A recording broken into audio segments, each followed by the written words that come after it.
to tell you, I know I'm gonna upset people, I guess,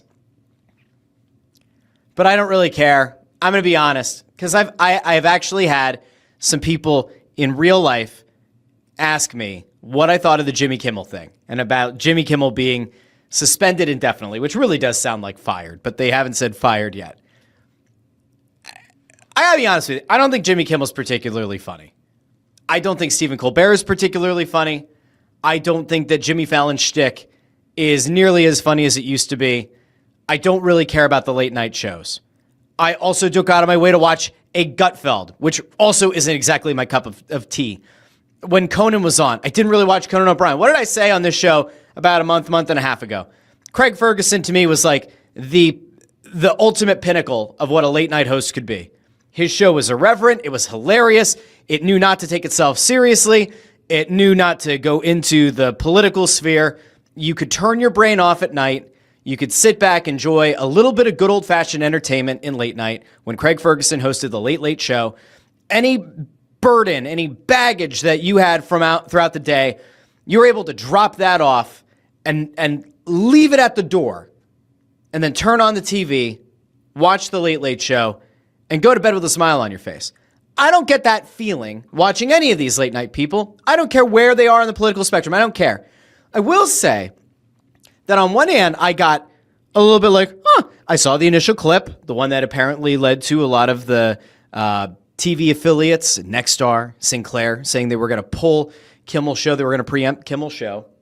And I thought to myself, all right, well, he must have said something really bad. And then I went and I listened to the clip. And I said to myself, this isn't like incendiary.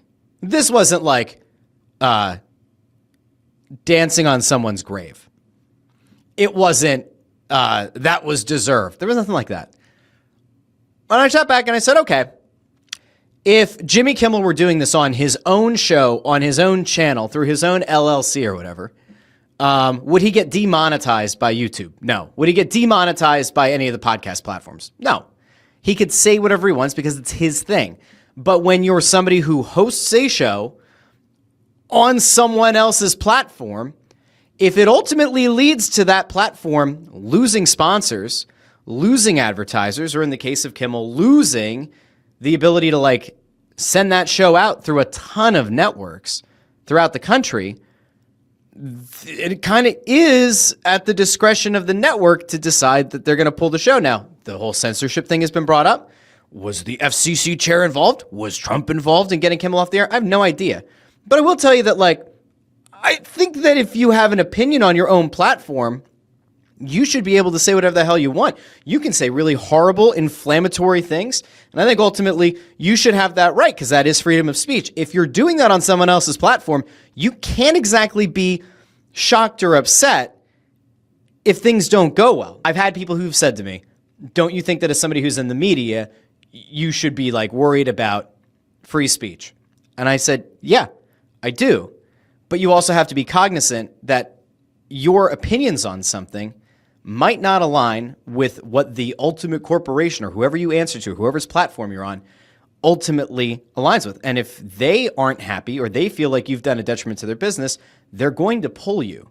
It doesn't matter how much you have been a positive light or whatever to a fan base, to a viewership, to a listenership. If you screw up, there could be consequences. I'll note this one thing. I said, like, could there be a paradigm shift in late night TV? I think that there's a good chance there will be, and that doesn't necessarily mean that it's a bad thing. I want everybody to be honest, okay? If you're outraged that Jimmy Kimmel's show is suspended indefinitely, maybe canceled, if you were outraged when Stephen Colbert's show got canceled, but he has until like May or whatever, I want you to be honest. How often have you watched those late night shows? And I don't mean like watched a clip on social media. I mean actively sat down in your home or wherever and either watched it live or DVR'd it and watched it the next day.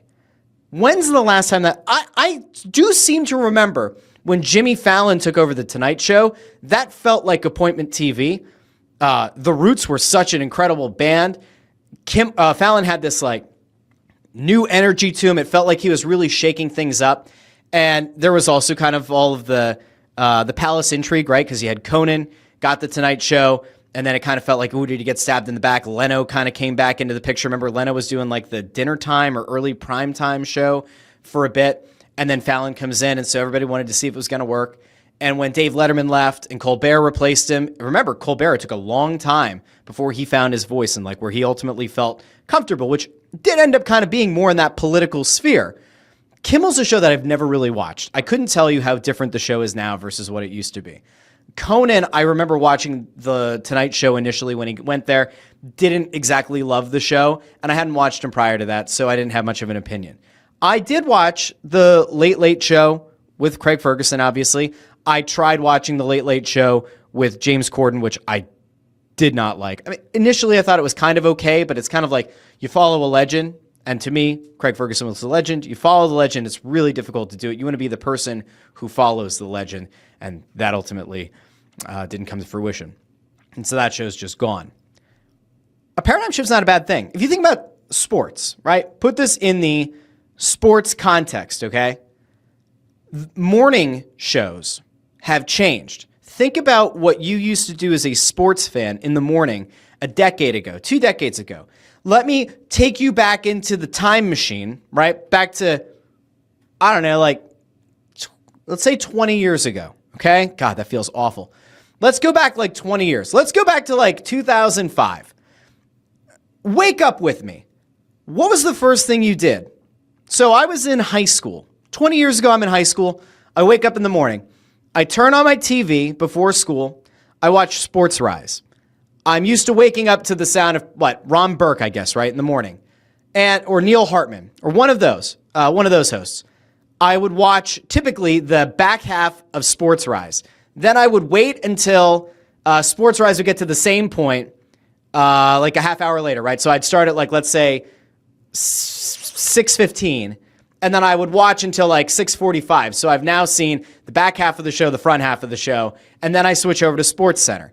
And then you try to get the top 10 plays in or the not top 10 plays in. That was every morning, right? And then in the afternoon, you would get back just in time to maybe record either Comcast Sportsnet or ESPN, and you would have this toggle maybe back and forth. You do picture in picture on your TV if you had it, and I did, and it was great.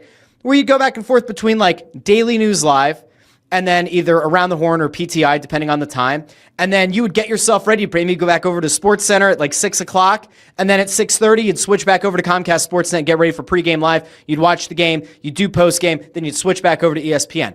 That was like my every single day in high school. And even into college, a lot of it was the same idea. So like we'll even take that up into the early 2010s. Still had the same idea, but think about how different that is now. It's not just like you wake up and you go to Sports Center. Sports Center's on ESPN too. No. You wake up in the morning. The first show that you see at like 8 o'clock is Get Up, which is now being counter-programmed by Wake Up Barstool. Then you have First Take or whatever else is going over on FS1. FS1 to some extent maybe goes a little bit more old school ESPN where you're getting like the Colin Cowherd show. And then you're getting like another panel show, right, that Nick Wright is on. And if you're over on ESPN, I don't even remember what happens after First Take. Do they go back to Sports Center now? I don't pay attention. And there's like an NFL countdown show or an NBA countdown show. And then eventually you get back to Sports Center. And if you decide to toggle back and forth, is there anything on Comcast Sportsnet, now NBC Sports Philadelphia, that moves the needle for you? I'm not sure that there is. But like, do you actively go out of your way now to watch pregame live the same way that you did 10, 15 years ago? I don't. You go, you watch the game. When the game is over, do you stick around and watch postgame live? Yes and no. I'm going to get all of the clips. I'm going to get the uncensored clips of what's said in the locker room or the clubhouse from reporters on Twitter, so I don't necessarily need to watch postgame live immediately after the game. Am I going to flip back and forth between that and Sports Center? Maybe. But what else is different now? User habits are different. So now you also have all the streaming services. All right, Phillies game is over. Let's go catch up on a show we were watching on Netflix or Paramount or HBO Max. The world is just so different now. I'm not convinced that the late night model, as we've always known it, is dead. I will just say that, like, if it is, it had a very long run. I'm just not sure that it's sustainable anymore. Late at night, are you actively going out of your way to watch Fallon or Kimmel or Colbert?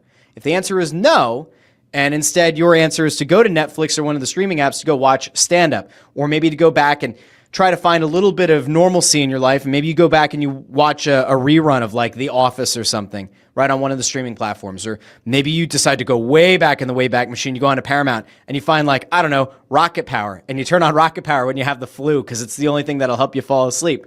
I don't know. Things are different now.